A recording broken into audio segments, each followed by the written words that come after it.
Matthew Henry's Commentary on the Whole Bible. Exodus 16. This chapter gives us an account of the victualling of the camp of Israel. 1. Their complaint for want of bread, verses 1 to 3. 2. The notice God gave them beforehand of the provision He intended to make for them, verses 4 to 12. 3. The sending of the manna, verses 13 to 15. 4. The laws and orders concerning the manna. 1. That they should gather it daily for their daily bread, verses 16 to 21. 2. That they should gather a double portion on the sixth day, verses 22 to 26. 3. That they should expect none on the seventh day, verses 27 to 31. 4. That they should preserve a pot of it for a memorial, verse 32, etc. The Israelites murmur for bread, 1491 BC. 1. And they took their journey from Elim, and all the congregation of the children of Israel came unto the wilderness of Sin, which is between Elim and Sinai, on the 15th day of the second month after their departing out of the land of Egypt. 2. And the whole congregation of the children of Israel murmured against Moses and Aaron in the wilderness. 3. And the children of Israel said unto them, Would to God we had died by the hand of the Lord in the land of Egypt, when we sat by the flesh pots, and when we did eat bread to the full, for ye have brought us forth into this wilderness, to kill this whole assembly with hunger. For then said the Lord unto Moses, Behold, I will rain bread from heaven for you, and the people shall go out and gather a certain rate every day, that I may prove them, whether they will walk in my law, or no. 5. And it shall come to pass, that on the sixth day they shall prepare that which they bring in, and it shall be twice as much as they gather daily. 6. And Moses and Aaron said unto all the children of Israel, At even, then ye shall know that the Lord hath brought you out from the land of Egypt. 7. And in the morning, then ye shall see the glory of the Lord, for that He heareth your murmurings against the Lord. And what are we, that ye murmur against us? 8. And Moses said, This shall be, when the Lord shall give you in the evening flesh to eat, and in the morning bread to the full, for that the Lord heareth your murmurings which ye murmur against Him. And what are we? Your murmurings are not against us, but against the Lord. 9. And Moses spake unto Aaron, Say unto all the congregation of the children of Israel, Come near before the Lord, for He hath heard your murmurings. 10. And it came to pass, as Aaron spake unto the whole congregation of the children of Israel, that they looked toward the wilderness, and, behold, the glory of the Lord appeared in the cloud. 11. And the Lord spake unto Moses, saying, 12. I have heard the murmurings of the children of Israel. Speak unto them, saying, At even ye shall eat flesh, and in the morning ye shall be filled with bread, and ye shall know that I am the Lord your God. The host of Israel, it seems, took along with them out of Egypt, when they came thence on the 15th day of the first month, a month's provisions, which by the 15th day of the second month, was all spent, and here we have 1. Their discontent and murmuring upon that occasion, verses 2 and 3. The whole congregation, the greatest part of them, joined in this mutiny. It was not immediately against God that they murmured, but, which was equivalent, against Moses and Aaron, God's vicegerents among them. 1. They count upon being killed in the wilderness nothing less, at the first appearance of disaster. If the Lord had been pleased to kill them, He could easily have done that in the Red Sea, but then He preserved them, and now could as easily provide for them. It argues great distrust of God, and of His power and goodness, in every distress and appearance of danger to despair of life, and to talk of nothing but being speedily killed. 2. They invidiously charge Moses with a design to starve them when he brought them out of Egypt, whereas what he had done was both by order from God and with a design to promote their welfare. Note, it is no new thing for the greatest kindnesses to be misinterpreted and basely represented as the greatest injuries. The worst colors are sometimes put upon the best actions. Nay, 3. They so far undervalue their deliverance that they wish they had died in Egypt, nay, and died by the hand of the Lord too, that is, by some of the plagues which cut off the Egyptians, as if it were not the hand of the Lord, but of Moses only, that brought them into this hungry wilderness. It is common for people to say of that pain, or sickness, or sore, of which they see not the second causes, it is what pleases God, as if that were not so likewise which comes by the hand of man, or some visible accident. Prodigious madness. They would rather die by the flesh pots of Egypt, where they found themselves with provision, than live under the guidance of the heavenly pillar in a wilderness and be provided for by the hand of God. They pronounce it better to have fallen in the destruction of God's enemies than to bear the fatherly discipline of his children. We cannot suppose that they had any great plenty in Egypt, how largely soever they now talk of the fleshpots, nor could they fear dying for want in the wilderness, while they had their flocks and herds with them. But discontent magnifies what is past, and vilifies what is present, without regard to truth or reason. None talk more absurdly than murmurers. Their impatience, ingratitude, and distrust of God were so much the worse in that they had lately received such miraculous favors, and convincing proofs both that God could help them in the greatest exigencies, and that really he had mercy in store for them. See how soon they forgot his works, and provoked him at the sea, even at the Red Sea, Psalm 106 verses 7-13. Note, experiences of God's mercies greatly aggravate our distrusts and murmurings. 2. The care God graciously took for their supply. Justly he might have said, I will rain fire and brimstone upon these murmurers and consume them, but quite contrary, he promises to rain bread upon them. Observe 1.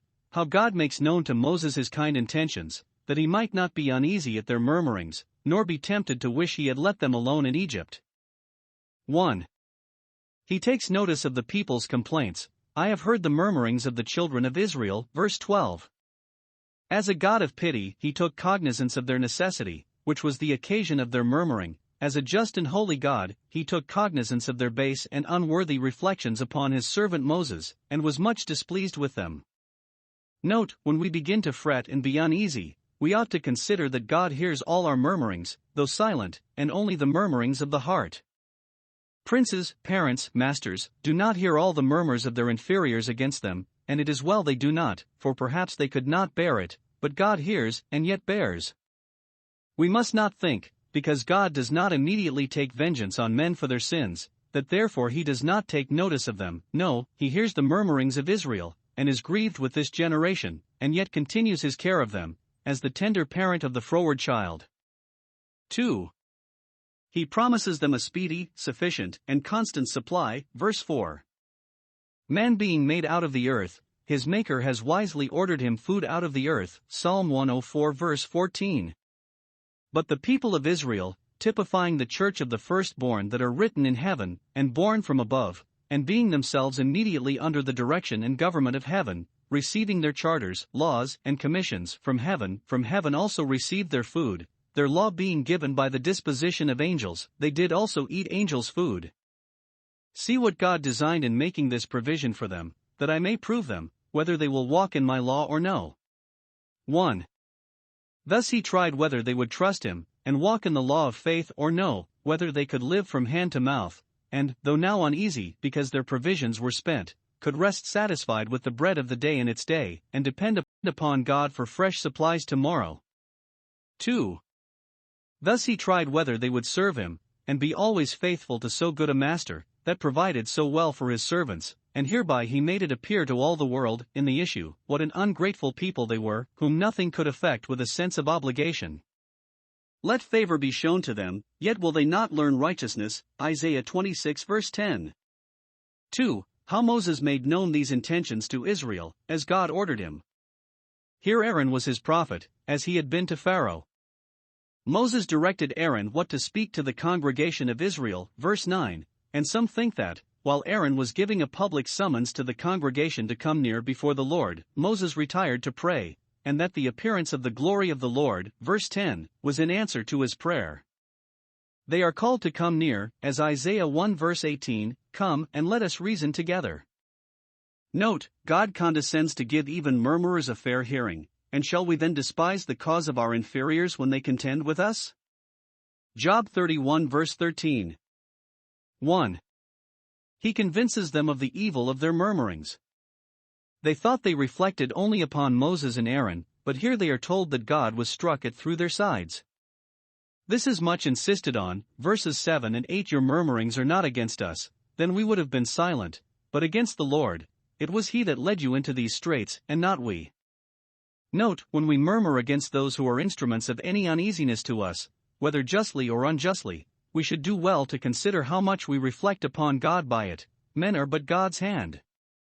Those that quarrel with the reproofs and convictions of the word, and are angry with their ministers when they are touched in a tender part, know not what they do, for therein they strive with their Maker. Let this forever stop the mouth of murmuring, that it is daring impiety to murmur at God, because he is God, and gross absurdity to murmur at men, because they are but men. 2. He assures them of the supply of their wants, that since they had harped upon the fleshpots so much they should for once have flesh in abundance that evening, and bread the next morning, and so on every day thenceforward. Verses 8 and 12. Many there are of whom we say that they are better fed than taught, but the Israelites were thus fed, that they might be taught. He led him about, he instructed him, Deuteronomy 32 verse 10, and, as to this instance, see Deuteronomy 8 verse 3, he fed thee with manna, that thou mightest know that man doth not live by bread only. And, besides this, here are two things mentioned, which he intended to teach them by sending them manna. 1. By this you shall know that the Lord hath brought you out from the land of Egypt. Verse 6. That they were brought out of Egypt was plain enough, but so strangely sottish and short-sighted were they that they said it was Moses that brought them out. Verse 3. Now God sent them manna, to prove that it was no less than infinite power and goodness that brought them out, and this could perfect what was begun. If Moses only had brought them out of Egypt, he could not thus have fed them. They must therefore own that that was the Lord's doing, because this was so, and both were marvelous in their eyes. Yet, long afterwards, they needed to be told that Moses gave them not this bread from heaven. John 6 verse 32. 2. By this you shall know that I am the Lord your God. Verse 12. This gave proof of his power as the Lord, and his particular favor to them as their God. When God plagued the Egyptians, it was to make them know that he was the Lord. When he provided for the Israelites, it was to make them know that he was their God. 3. How God himself manifested his glory, to still the murmurings of the people, and to put a reputation upon Moses and Aaron. Verse 10. While Aaron was speaking, the glory of the Lord appeared in the cloud. The cloud itself, one would think, was enough both to strike an awe upon them, and to give encouragement to them. Yet, in a few days, it had grown so familiar to them that it made no impression upon them, unless it shone with an unusual brightness. Note, what God's ministers say to us is then likely to do us good when the glory of God shines in with it upon our souls. Manna rained from heaven, 1491 BC. 13 And it came to pass, that at even the quails came up, and covered the camp, and in the morning the dew lay round about the host. 14 And when the dew that lay was gone up, behold, upon the face of the wilderness there lay a small round thing, as small as the hoar frost on the ground. 15 And when the children of Israel saw it, they said one to another, It is manna, for they wist not what it was. And Moses said unto them, This is the bread which the Lord hath given you to eat. 16 This is the thing which the Lord hath commanded, gather of it every man according to his eating, an omer for every man, according to the number of your persons. Take ye every man for them which are in his tents. 17 And the children of Israel did so, and gathered, some more, some less. 18 And when they did meet it with an omer, he that gathered much had nothing over, and he that gathered little had no lack. They gathered every man according to his eating. 19 And Moses said, Let no man leave of it till the morning. 20 Notwithstanding they hearkened not unto Moses, but some of them left of it until the morning, and it bred worms and stank. And Moses was wroth with them. 21 And they gathered it every morning, every man according to his eating, and when the sun waxed hot, it melted. Now they begin to be provided for by the immediate hand of God. He makes them a feast at night of delicate fowl, feathered fowl. Psalm 78 verse 27, therefore not locusts, as some think, quails, or pheasants, or some wild fowl, came up, and covered the camp, so tame that they might take up as many of them as they pleased. Note, God gives us of the good things of this life, not only for necessity, but for delight, that we may not only serve him, but serve him cheerfully. 2. Next morning he rained manna upon them, which was to be continued to them for their daily bread. 1. That which was provided for them was manna, which descended from the clouds, so that, in some sense, they might be said to live upon the air. It came down in dew that melted, and yet was itself of such a consistency as to serve for nourishing strengthening food, without anything else. They called it manna. Manhu, what is this? Either, what a poor thing this is. Despising it, or, what a strange thing this is. Admiring it, or, it is a portion, no matter what it is that which our God has allotted us, and we will take it and be thankful. Verses 14 and 15. It was pleasant food. The Jews say that it was palatable to all, however varied their tastes. It was wholesome food, light of digestion, and very necessary, Dr. Grew says, to cleanse them from disorders with which he thinks it probable that they were, in the time of their bondage, more or less infected, which disorders a luxurious diet would have made contagious. By this spare and plain diet we are all taught a lesson of temperance, and forbidden to desire dainties and varieties. 2. They were to gather it every morning, verse 21, the portion of a day in his day, verse 4. Thus they must live upon daily providence, as the fowls of the air, of which it is said, that which thou givest them they gather, Psalm 104 verse 28, not today for tomorrow, let the morrow take thought for the things of itself. To this daily raining and gathering of manna our Savior seems to allude when he teaches us to pray, give us this day our daily bread. We are hereby taught, 1. Prudence and diligence in providing food convenient for ourselves and our household. What God graciously gives we must industriously gather, with quietness working and eating our own bread, not the bread either of idleness or deceit. God's bounty leaves room for man's duty, it did so even when manna was rained. They must not eat till they have gathered. 2. Contentment and satisfaction with a sufficiency. They must gather, every man according to his eating, enough is as good as a feast, and more than enough is as bad as a surfeit. Those that have most have, for themselves, but food and raiment and mirth, and those that have least generally have these, so that he who gathers much has nothing over, and he who gathers little has no lack. There is not so great a disproportion between one and another in the comforts and enjoyments of the things of this life as there is in the property and possession of the things themselves. 3. Dependence upon providence, let no man leave till morning, verse 19, but let them learn to go to bed and sleep quietly, though they have not a bit of bread in their tent, nor in all their camp, trusting that God, with the following day, will bring them their daily bread. It was surer and safer in God's storehouse than in their own, and would thence come to them sweeter and fresher. Read with this, Matthew 6 verse 25, take no thought for your life, etc. See here the folly of hoarding. The manna that was laid up by some, who thought themselves wiser and better managers than their neighbors, and who would provide in case it should fail next day, putrefied, and bred worms, and became good for nothing. Note, that proves to be most wasted which is covetously and distrustfully spared. Those riches are corrupted, James 5 verses 2 and 3. Let us set ourselves to think, 1. Of that great power of God which fed Israel in the wilderness, and made miracles their daily bread. What cannot this God do, who prepared a table in the wilderness, and furnished it richly even for those who questioned whether he could or no? Psalm 78 verses 19 and 20. Never was there such a market of provisions as this, where so many 100,000 men were daily furnished, without money and without price. Never was there such an open house kept as God kept in the wilderness for 40 years together, nor such free and plentiful entertainment given. The feast which Ahasuerus made, to show the riches of his kingdom, and the honor of his majesty, was nothing to this, Esther 1 verse 4. It is said, verse 21, when the sun waxed hot, it melted, as if what was left were drawn up by the heat of the sun into the air to be the seed of the next day's harvest, and so from day to day. 2. Of that constant providence of God which gives food to all flesh, for his mercy endures forever, Psalm 136 verse 25. He is a great housekeeper that provides for all the creatures. The same wisdom, power, and goodness that now brought food daily out of the clouds, are employed in the constant course of nature, bringing food yearly out of the earth, and giving us all things richly to enjoy. 22 And it came to pass, that on the 6th day they gathered twice as much bread, 2 omers for one man, and all the rulers of the congregation came and told Moses.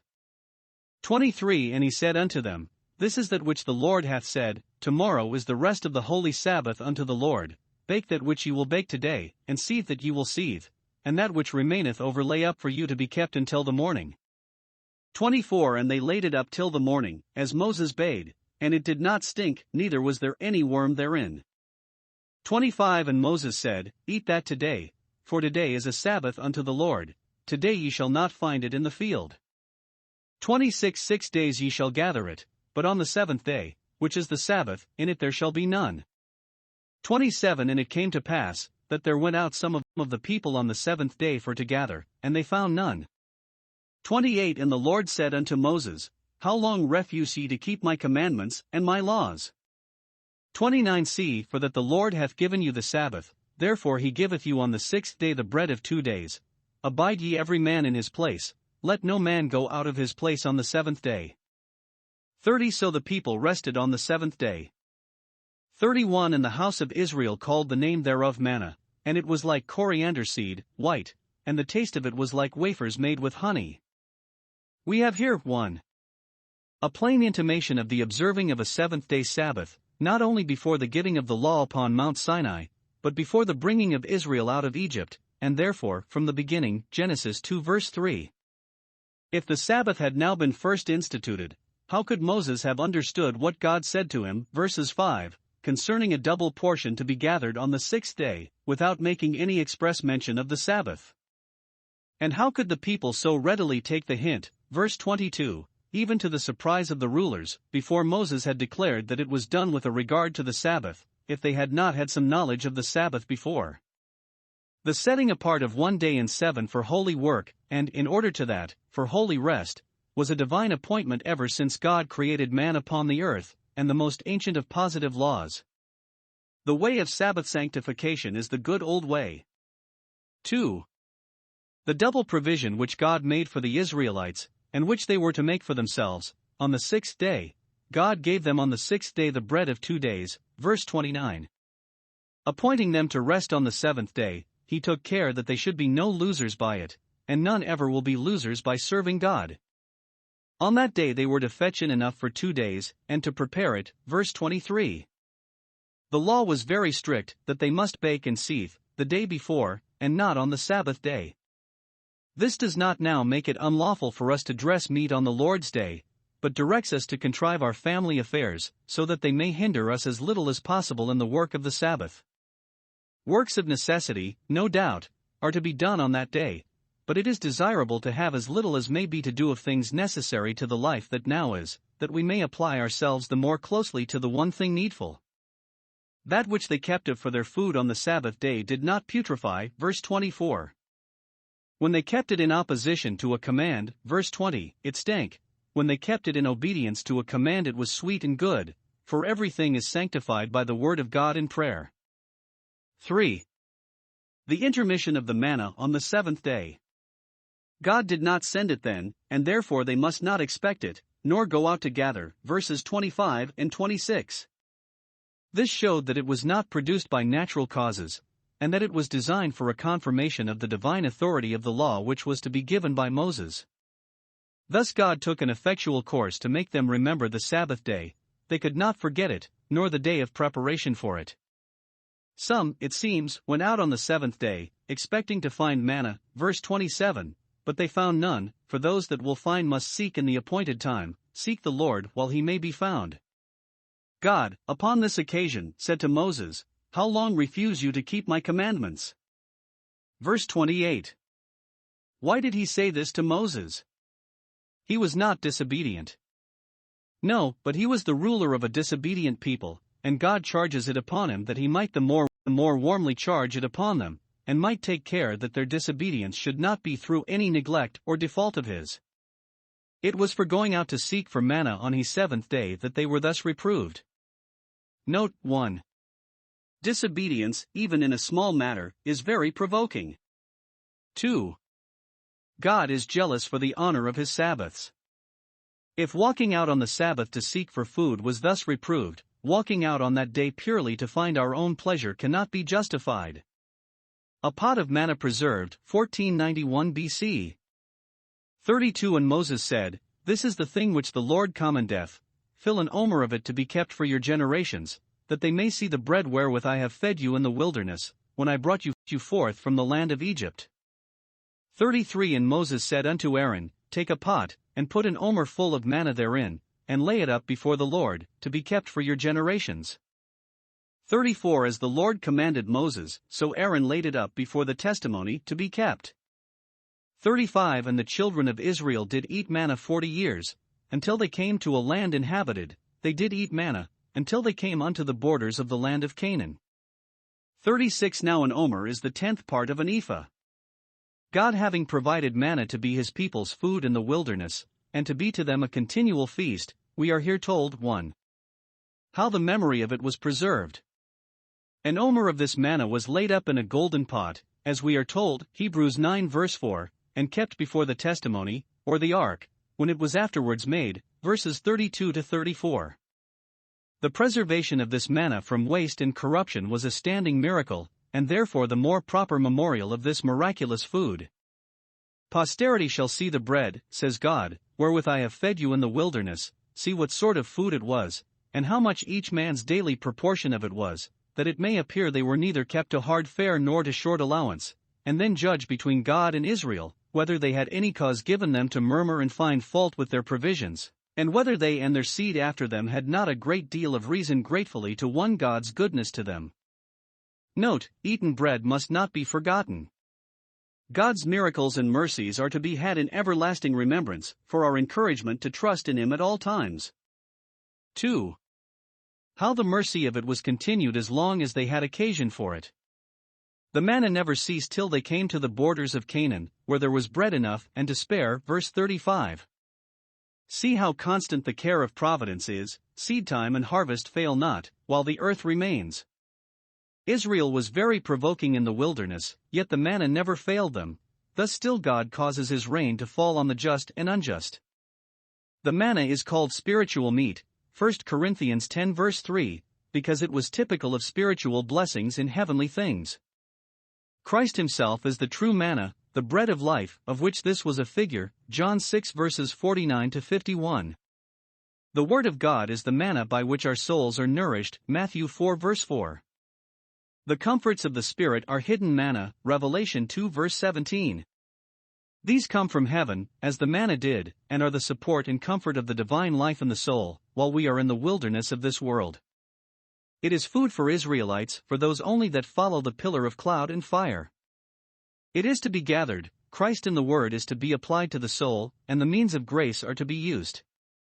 We must every one of us gather for ourselves, and gather in the morning of our opportunities, which if we let slip, it may be too late to gather. The manna they gathered must not be hoarded up, but eaten. Those that have received Christ must by faith live upon him, and not receive his grace in vain. There was manna enough for all, enough for each, and none had too much, so in Christ there is a complete sufficiency, and no superfluity.